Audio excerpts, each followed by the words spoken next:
मीनू मौसी जल्दी करो, कालू इंतजार कर रहा होगा और रानू भी बुला रही है। हाँ हाँ, आ गई। चलो चलते हैं, वरना कालू तो हमारी जान ही ले लेगा। क्यों नहीं मीनू मौसी, अरे हमारे कालू भैया की शादी है, आज उन्हें हल्दी लगनी है और जरा भी देर हुई तो कालू भैया हमारे ऊपर बरस ही पड़ेंगे, इसलिए जल्दी जल्दी उड़ान भरो।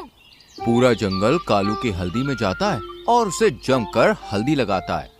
ये सब तो ठीक है, लेकिन मैं आप सबसे नाराज हूँ। अरे इतनी मेहनत से तो मुझे इतनी अच्छी हमसफर मिल रही है और आप इतनी लेट आ रहे हो। आज तो चलो हल्दी थी, मैंने तो समझ लिया, पर कल मेरी बारात है और मैं नहीं चाहता कि आपकी भाभी को ज्यादा इंतजार करना पड़े। देखो तो हमारे कालू भैया को, अभी से इतने उतावले हो रहे हैं। आप चिंता मत कीजिए कालू भैया, हम सब समय से आ जाएंगे। हाँ, पर अभी चलते हैं, कल की तैयारियां भी तो करनी हैं। कालू की शादी से पूरा जंगल बहुत खुश था, क्योंकि कालू बहुत अच्छा था और सभी के साथ बहुत प्यार से रहा करता था। आखिरकार कालू की बारात निकलती है और वो भूरी को विदा करके अपने घर ले आता है। रुको भूरी, तुम्हारा गृह प्रवेश तो करने दो। पहली बार अपने ससुराल में कदम रख रही हो। और नहीं तो क्या, और हमने हमारी भूरी भाभी के लिए जो तैयारियां की हैं, वो भी तो खराब हो जाएंगी। बस थोड़ी देर और कालू भैया, फिर आप अपनी दुल्हन को अंदर ला पाएंगे। सभी भूरी का जोरदार स्वागत करते हैं और फिर अपने अपने घोंसलों में लौट जाते हैं। चलो, आखिरकार कालू का भी घर बस गया। हाँ बल्लू जी, मैं तो कालू भैया के लिए बहुत खुश हूँ और उम्मीद करती हूँ कि भूरी भाभी भी हमारे कालू भैया की तरह ही हो। इसी तरह दिन गुजरने लगते हैं और एक दिन तेज गर्म हवा चल रही थी। हाय ये गर्मी, आज तो मेरी जान लेकर ही जाएगी। ओहो मीनू मौसी, ऐसी बात क्यों कहती हो?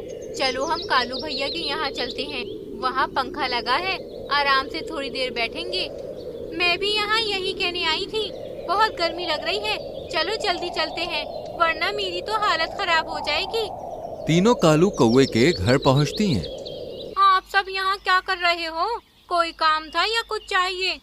कुछ भी नहीं भूरी, हमारे पूरे जंगल में कालू का ही घर है जहाँ पंखा लगा हुआ है, इसलिए जब ज्यादा गर्मी होती है तो हम कालू के घर चले आते हैं। आज भी बहुत गर्मी हो रही है, इसलिए सोचा यहाँ चले आएं। ये तो आपने बहुत अच्छा किया। बाहर क्यों खड़े हो, सभी अंदर आ जाओ। कालू का घर बहुत बड़ा था, इसलिए सभी आराम से पंखे के नीचे बैठ जाते हैं, पर भूरी को ये सभी फूटी आंख नहीं भा रहे थे। इसलिए जब सब जा रहे होते हैं तभी वो जानबूझकर तेज आवाज में कालू से झगड़ती है। अरे देखो कालू जी, मुझे नहीं पता आज से पहले यहाँ क्या होता था, लेकिन अब मैं आपकी पत्नी हूँ और मैं इन सभी को अपने घर में बर्दाश्त नहीं करूँगी। अच्छा होगा कि आप इनसे कह दो कि अपने अपने घर पर ही रहें। ऐसा क्यों कहती हो भूरी, ये सब तो मेरे परिवार के सदस्य जैसे हैं, और याद रखो मुसीबत में परिवार ही मदद करता है। वो मैं कुछ नहीं जानती, बस ये लोग अब से यहाँ नहीं आने चाहिए। बाहर खड़ी लाडो, मीनू और रानू ये सब सुन लेती हैं। और फिर अगले दिन जब मीनू मौसी रानू के घर जाती है तो रानू, ये तुझे क्या हो गया? तू ठीक तो है? क्या हुआ मीनू मौसी, क्यों चिल्ला रही हो? और ये रानू बहन को क्या हुआ? तू जल्दी जा, डॉक्टर चाचा को ले आ। लाडो डॉक्टर चाचा को लेकर आती है। मीनू मौसी, खुशखबरी है, रानू माँ बनने वाली है। पल्लू कहाँ है? वो तो काम से बाहर गया है, पर ये तो बहुत अच्छी खबर है। हाँ, मैं अभी सबको मिठाई खिला कर आती हूँ। लाडो पूरे जंगल में मिठाई बांटती है। कालू के घर पर भी, जहाँ वो दोनों बैठे ठंडा ठंडा खरबूजे का शरबत पी रहे थे। लाडो, अंदर आओ ना। नहीं कालू भैया, मैं तो बस ये मिठाई देने आई थी। जाने भी दो, तुम अंदर आके ये ठंडा ठंडा शरबत पी लो। भूरी की बातें सुन लाडो वापस चली जाती है। खरबूजे का शरबत देखकर तो मेरा मन ही ललचा गया। कालू भैया होते तो मुझे जरूर पिलाते, पर पता नहीं ये भूरी कहाँ से चली आई है। इससे अच्छा तो हमारे कालू भैया की शादी ना होती, पर अब मैं शरबत कहाँ से पीऊँ? अरे हाँ, पिंकी ने भी तो खरबूजे की खेती की है, उसके पास ही जाती हूँ। लाडो पड़ोस के जंगल में सबसे ऊंची पहाड़ी पर अपनी बहन पिंकी के घर जाती है। अरे वाह पिंकी, तेरी खरबूजे की फसल तो कैसी लहरा रही है। इतने बड़े बड़े खरबूजे देखकर तो मजा ही आ गया। ये मेरी महीनों की मेहनत है लाडो, दिन रात अपनी फसल की रखवाली की है, सिंचाई की है, और सबसे बड़ी बात, अच्छी क्वालिटी के बीज डाले थे, तब कहीं जाकर ये फसल तैयार हुई है। तो फिर तू इन्हें निकालती क्यों नहीं? मतलब ज्यादा बड़ा करेगी तो कहीं ये खराब ना हो जाए। ना बाबा ना, मैं चाहती हूँ मेरे खरबूजे सबसे बड़े हों, इसलिए मैं इन्हें अभी नहीं निकालूंगी, बल्कि 1 हफ्ते बाद निकालूंगी ताकि ये और बड़े हो जाएं। खैर मेरी बात छोड़, तू बता तू यहाँ कैसे आई इतने दिनों के बाद?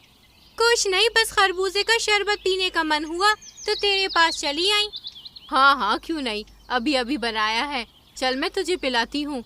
पिंकी लाडो को ठंडा ठंडा शरबत पिलाती है और थर्मस में भर कर भी देती है। ये तूने बहुत अच्छा किया। अब मैं ये शरबत सभी पक्षियों को पिलाऊंगी, देखना वो सब बहुत खुश हो जाएंगे। लाडो शरबत लेकर सीधा रानू चिड़िया के घर पहुंचती है, जहां मीनू मौसी भी बैठी हुई थी। अरे मीनू मौसी, आप यहाँ क्या कर रही हो? डॉक्टर चाचा की वजह से उन्होंने कहा है रानू को अकेला ना छोड़ूं। अच्छी बात है, पर अब आप ये ठंडा ठंडा शरबत पियो, मैं अपनी बहन पिंकी के घर से लेकर आई हूँ। सभी मजे से शरबत पीते हैं और फिर अपने अपने घर चले जाते हैं। पर शाम को तेज हवा के साथ बादलों की गड़गड़ाहट शुरू हो जाती है। हे भगवान, मौसम तो कितना भयानक हो रहा है। आज की रात बहुत तेज बारिश होने वाली है। बल्लू जी भी घर पर नहीं है, मैं क्या करूँगी? लाडो और मीनू रानू के पास आ जाती है। इतना तेज तूफान है कि यहाँ आने में ही हवा टाइट हो गई मेरी तो। लगता है आज की रात बहुत भयानक है। हाँ, लग तो कुछ ऐसा ही रहा है, पर तू चिंता मत कर। चिंता की तो बात है मीनू मौसी, मेरा घोंसला उतना मजबूत नहीं है। बल्लू जी ने कहा था कि वो आने के बाद इसे सही करेंगे, पर वो तो अभी तक आए ही नहीं। कोई बात नहीं, मेरा घोंसला है ना, वहाँ चलते हैं। इससे पहले कि ये मीनू मौसी के घोंसले में जाते, तेज बारिश शुरू हो जाती है। देखते ही देखते बारिश की रफ्तार बढ़ने लगती है और एक एक करके सभी के घोंसलों में पानी भर जाता है। पेड़ की एक टहनी रानू के घर पर पड़ती है और उसकी छत भी उड़ जाती है। इतने में रानू को दर्द शुरू हो जाता है। मौसी, बहुत दर्द हो रहा है और ठंड भी लग रही है, अब क्या होगा? तू चिंता मत कर लाडो, रानू को ठीक से पकड़, मैं बाकी पक्षियों से मदद मांगती हूँ। सभी पक्षियों के घर तेज बारिश और तूफान की वजह से टूट गए थे, इसलिए सब एक पेड़ के नीचे बैठे होते हैं, जिनमें भूरी और कालू भी शामिल थे। लाडो, बुरी खबर है, सभी पक्षियों के घर टूट गए हैं। अब हमें इस पेड़ पर ही रहना पड़ेगा। पर मौसी, रानू का यहाँ रहना ठीक नहीं है। देखो तो पूरी भीग गई है वो, उसे दर्द भी हो रहा है। हमें एक सुरक्षित जगह तो तलाशनी ही होगी। क्या करें, काश कोई बड़ा सा फल मिल जाता तो उसी में हम बैठ जाते। ये सुनते ही लाडो के दिमाग की बत्ती जल जाती है। मीनू मौसी, बड़ा सा फल मिल सकता है। मेरी बहन पिंकी ने खरबूजे की खेती की है और उसके खरबूजे बहुत बड़े हैं। तो अरे तो हम उन खरबूजों में अपना घर बना सकते हैं। पर वो हमें ऐसा करने देगी? एक कोशिश तो करनी पड़ेगी ना मौसी, और रानू बहन की हालत तो देखो। लाडो बाकी पक्षियों से भी अपने साथ चलने को कहती है और सभी उसके साथ साथ चल देते हैं, सिवाय भूरी और कालू के। लाडो, भूरी और कालू क्यों नहीं आ रहे हैं? क्या बात है भूरी, कालू भैया, आप क्यों नहीं चल रहे हैं मेरे साथ? आप दोनों भी चलो, यहाँ ज्यादा रहना सुरक्षित नहीं है। देख नहीं रहे, पूरा जंगल पानी से लबालब भरने लगा है। पर मैं तुम्हारे साथ कैसे आऊं लाडो? भूरी ने कभी तुम लोगों से सीधे मुंह बात भी नहीं की, कितना बुरा भला भी कहा। कालू भैया, जो हुआ उसे भूल जाइए, अब जल्दी चलिए। आप सब कितने अच्छे हैं, मैंने खामखा आप लोगों से बैर रखा, मुझे माफ कर दीजिए। इस तरह भूरी भी सुधर जाती है और लाडो के साथ चल देती है। लाडो, तुम और ये सभी पक्षी यहाँ, क्या बात है? पिंकी, तेज बारिश से हमारे जंगल में पानी पानी हो गया है। तेरा घर ऊंचाई पर है, इसलिए सुरक्षित है। रानू बहन गर्भ से है, इसलिए हमें सर छुपाने के लिए जगह चाहिए। पर मेरा घोंसला तो बहुत छोटा है। जानती हूँ, इसलिए मैं तुम्हारी ये जो बड़े बड़े खरबूजे हैं, इनमें घर बना सकती हूँ क्या? पिंकी कुछ सोचती है और फिर कहती है, नहीं, इनमें नहीं। पिंकी अंदर से कुछ खराब खरबूजे लाती है, जिन्हें कीड़े खा गए थे, और एक एक सभी पक्षियों को दे देती है। ये खराब है और कीड़ों ने रहने लायक पहले ही बना दिया है, तो आप एक एक खरबूजे में रह लीजिए। पिंकी की दिलेरी देखकर सभी बहुत खुश होते हैं। रानू चिड़िया घर में अंडा देती है। तुम्हारा दिल बहुत बड़ा है पिंकी।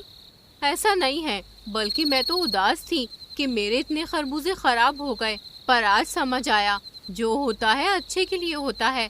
शायद ये खरबूजे आपकी मुसीबत में मदद के लिए ही खराब हुए थे। इस तरह सभी कुछ दिन उन्हीं खरबूजों के घरों में रहते हैं और फिर अपने अपने घोंसलों में वापस लौट जाते हैं। तो दोस्तों, कैसी लगी कहानी? अच्छी लगी हो तो लाइक और शेयर करके चैनल को सब्सक्राइब करें और बेल आइकॉन प्रेस करें। कालू चील थी, फिर भी हर बार किसी न किसी वजह से वो माँ बनने से रह जाती। कई दुआएं मांगी और आखिरकार झिलमिल को ये खुशी मिल गई। वो अपने आने वाले बच्चे को लेकर बहुत खुश थी। अरे मीनू मौसी, आओ आओ, क्या हुआ? कुछ चाहिए था? हाँ, आज थोड़ा सर भारी भारी सा लग रहा है, तो खाना लेने जाने का बिल्कुल मन नहीं है। क्या तुम मुझे कुछ दाने दोगी? ये भी कोई पूछने वाली बात है मौसी। ये लो, मैं कुछ जामुन लाई थी, थोड़े से तुम ले लो, कल तक का काम हो जाएगा। तुम कितनी अच्छी हो, ऊपर वाला तुम्हारी हर दुआ पूरी करे। आपका आशीर्वाद है मौसी। अच्छा, मैं जरा तिनके इकट्ठे करने जा रही हूँ। बादल घुमड़ रहे हैं, बारिश कभी भी शुरू हो सकती है और मैं नहीं चाहती कि मेरे बच्चे बारिश में इस टूटे फूटे घर में आंखें खोलें। ये तो बहुत अच्छी बात है। इतना कहकर मीनू मौसी चली जाती है। भीकू जी, मैं जा रही हूँ। हाँ, मैं भी चलता हूँ, आखिर मेरा भी तो कुछ फर्ज है। इस तरह भीकू और झिलमिल तिनके जमा करने लगते हैं। दोनों तिनका तिनका कर नया घोंसला बना ही रहे थे कि तभी एक तेज हवा के झोंके के साथ सभी तिनके बिखर जाते हैं और जोरदार बारिश शुरू हो जाती है। हाय दैया, हमारी मेहनत तो पानी में बह रही है। अब क्या करें भीकू जी? तुम पहले घर में चलो, ऐसी हालत में तुम्हारा भीगना बिल्कुल भी ठीक नहीं है और बारिश होते ही हम दोबारा से घर बनाएंगे ना। झिलमिल उदास मन से पुराने घोंसले में ही आ जाती है। देर रात वो एक अंडा देती है और कुछ दिन बाद ही उसमें से एक नन्हा मुन्ना बच्चा बाहर आता है। भगवान ने मेरी सुन ली भीकू जी। देखिए तो, हमारे घर कितना प्यारा शहजादा आया है। सच में ये सब तुम्हारी अच्छाइयों का नतीजा है। तुम्हारा दिल बहुत साफ है, इसलिए ऊपर वाले ने तुम्हारी सुन ली। मुबारक हो झिलमिल, आखिर तुम्हारी दुआ पूरी हो ही गई। सही कहा मौसी। झिलमिल दीदी, आपका बेटा सच में बहुत प्यारा है। क्या नाम रखोगी इसका? मिंटू। बड़ा ही प्यारा नाम है। मिंटू के आने से झिलमिल का घर खुशियों से भर गया था। झिलमिल और भीकू मिंटू की हर जिद पूरी करने लगे और फिर एक दिन। भीकू जी, ये क्या हुआ आपको? आंखें खोलिए भीकू जी। झिलमिल जोर जोर से चिल्लाती है, जिस वजह से बाकी पक्षी भी जमा हो जाते हैं। क्या हुआ झिलमिल? मौसी देखो ना, भीकू कुछ बोल ही नहीं रहे हैं। इनका आधा शरीर टेढ़ा पड़ गया है। मैं अभी डॉक्टर मोनू चिड़िया को बुला कर लेकर आती हूँ। कुछ ही देर में रानू मोनू चिड़िया को ले आती है। झिलमिल बहन, भीकू भैया को पैरालाइज हुआ है। अब इनका आधा शरीर किसी काम का नहीं है। ये ना तो कुछ काम कर पाएंगे और ना ही बिस्तर से उठ पाएंगे। ये सुनकर झिलमिल के तो होश ही उड़ जाते हैं और वो फूट फूट के रोने लगती है। हे भगवान, जाने किस जन्म का बदला ले रहा है तू मुझसे। ये मेरे भीकू जी को क्या हो गया? हिम्मत रखो झिलमिल बहन, अब तुम्हें ही भीकू भैया और मिंटू का भी ख्याल रखना है। सही कहा रानू। झिलमिल, तू ही हिम्मत हार जाएगी तो फिर कैसे चलेगा? सभी झिलमिल को हिम्मत देते हैं और फिर अपने अपने घर चले जाते हैं। भीकू जी, आप चिंता मत कीजिए। जब तक मैं हूँ आपको कुछ नहीं होगा। मैं दिन रात आपकी सेवा करूँगी। फिर देखिएगा, आप बिल्कुल ठीक हो जाएंगे। मम्मी, भूख लग रही है, कुछ खाने को ले आओ ना। हाँ बेटा, अभी लाती हूँ। इस दिन से झिलमिल दिन रात मेहनत करती है। वो भीकू का भी बहुत ध्यान रखती है और मिंटू का भी। मिंटू भी अब काफी बड़ा हो चुका था, लेकिन वो अपनी माँ की मदद करने की जगह उल्टा उसे ही सुनाया करता था। क्या मम्मी, ये रोज रोज बाजरे के दाने लाकर खिला देती हो? मुझे आज मीठे मीठे आम चाहिए बस। ऐसे जिद नहीं करते बेटा, मौसम कुछ ठीक नहीं है, किसी भी वक्त बारिश हो सकती है। ये मेरी गलती नहीं, तुम्हारी है। अब मैं नहीं जानता, मुझे भूख लगी है और अभी आम खाना है। झिलमिल बेचारी आंखों में नमी लिए आम की तलाश में निकल जाती है। बाहर निकलते ही बिजली की तेज गड़गड़ाहट के साथ झमाझम बारिश शुरू हो जाती है। ये बारिश भी अभी शुरू होनी थी। आम का पेड़ तो अभी भी बहुत दूर है, पर मैं ज्यादा देर तक यहाँ रुक भी तो नहीं सकती। भीकू जी की दवाई का टाइम हो रहा है। रानू चिड़िया अपने घोंसले में से झिलमिल को देख रही थी। झिलमिल दीदी, ओ झिलमिल दीदी, सुनो तो। क्या बात है रानू, कोई मदद चाहिए क्या? बारिश में तुम इधर उधर भटक रही हो, फिर और मुझसे पूछती हो मुझे मदद चाहिए क्या? क्या करूँ रानू, मिंटू को भूख लगी है और उसे आज आम खाने का मन है, तो बस वही लेने जा रही हूँ। पर इतनी बारिश में भीग गई तो तबीयत बिगड़ जाएगी। तूफान भी बढ़ता ही जा रहा है, तुम रुको। रानू तुरंत अंदर जाती है और 3-4 आम लेकर आती है। ये लो झिलमिल दीदी, ताज़े आम है, मैं आज सुबह ही लाई थी, तुम इन्हें ले जाओ और जल्दी घर जाओ। लेकिन फिर तुम क्या खाओगी? मेरे पास और है, तुम ले लो। रानू का अपनापन देखकर झिलमिल की आंखें भर आती हैं। वो रानू के दिए आम लेकर घर पहुंचती है और भीकू को दवा देने लगती है। मिंटू, एक आम लाना तो तुम्हारे पापा को खिला दूं। आम तो मैं खा गया मम्मी, बहुत टेस्टी थे। तुमने सारे आम खा लिए, अपनी माँ के लिए पापा के लिए भी नहीं छोड़े। अरे तो भूख लगी थी, पूरा दिन बस कोई ना कोई भाषण ही देती रहती हो मुझे। जाओ, मुझे नहीं बात करनी आपसे। मिंटू रूठ कर अपने कमरे में चला जाता है। झिलमिल फिर से भारी बारिश में बाहर जाती है और कुछ गेहूं के दाने लेकर घर लौटती है तो उसे मिंटू की आवाज आती है। अच्छा हुआ जो मैंने 2 आम अपने कमरे में छुपा दिए, वरना मम्मी तो इन्हें भी ले लेती। अब मैं मजे से कल भी आम खाऊंगा। वाह बेटा, तुम अब ये भी करने लगी हो, मुझे नहीं पता था कि तुम इतनी स्वार्थी हो। ये सब देखकर झिलमिल का दिल टूट जाता है, पर फिर भी वो खुद को संभालती है और भीकू को खाना खिलाती है। अगले दिन मिंटू, मौसम विभाग ने चेतावनी जारी की है, कल से भारी बारिश और तूफान रहने वाला है, इसलिए तुम आज ही मेरे साथ हमारा नया घोंसला बनवा लो। इस घोंसले की हालत बिल्कुल भी ठीक नहीं है। क्या मम्मी, तुम भी? पिछले साल भी तुमने यही कहा था, पर कुछ हुआ क्या? नहीं ना, उल्टा जंगल में सबसे मजबूत हमारा ही घोंसला था। तुम चिंता मत करो, इस बार भी कुछ नहीं होगा। बस करो मिंटू, कभी तो अपनी मम्मी की बात सुन लिया करो। मैं उम्र में और तजुर्बे में तुमसे बड़ी हूँ और मैं कह रही हूँ ना, ये घोंसला सही नहीं है, हमें दूसरा बनाना होगा और तुम्हें मेरी मदद करनी होगी। मैं नहीं कर पाऊंगा कोई मदद, मुझे नींद आ रही है, मैं सो रहा हूँ। बिस्तर पर पड़ा भीकू अपने बेटे का ये बर्ताव देखकर बहुत दुखी होता है। वहीं झिलमिल भी दुखी थी। हे भगवान, कितनी भयानक बारिश हो रही है। अगर इसी तरह बारिश होती रही तो हमारे घोंसले का क्या होगा? मम्मी, आसपास के कई पेड़ टूट गए और कई घोंसले तहस नहस हो चुके हैं, हमारा क्या होगा? अब समझ आ रहा है ना तुम्हें? मैंने कल कहा था कि घोंसला बनवा लो, पर नहीं। ओहो मम्मी, अब मुझे लेक्चर मत दो, कुछ सोचो। अब कुछ नहीं हो सकता, बस शांति से बैठे रहो। झिलमिल के माथे पर चिंता की लकीरें थी।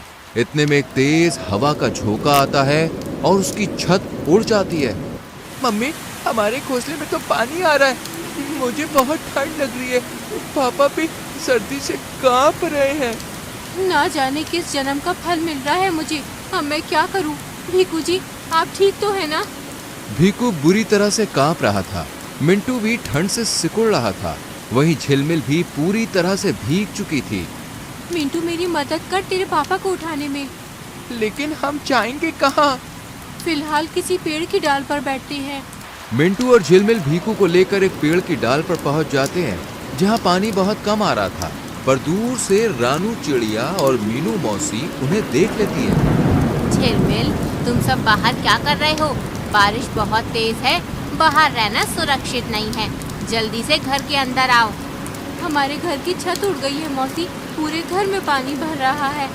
तो मुझे क्यों नहीं बताया? जल्दी से यहाँ आ जाओ। झिलमिल तुरंत मिंटू और भीकू के साथ मीनू मौसी के घर में पहुंचती है।